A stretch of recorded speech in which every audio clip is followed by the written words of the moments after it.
حدثنا عن الهلال وعن محبتك لنادي الهلال، وأنت رئيس رابطة الأزرق بمدينة جدة. هذا الرجل بعث من السودان لخدمتنا نحن. نعم.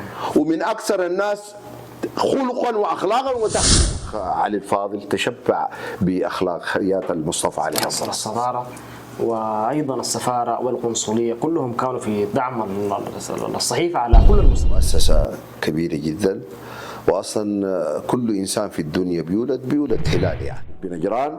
أنا تفاجأت يعني رغم من انه هو امريكي وكذا، لكن رجل متواضع، الشخص المحبب لنا والزول اللي قدم ونحن نقتنع به انه قدم للسودانيين بينقذ الناس عجبنا. يعني هذا الرجل رجل راقي ورجل مهذب ورجل حقيقه دبلوماسي. ما قدمته ما ندمان عليه، لانه بشعر ان انا قدمت لاهلي ولوطني.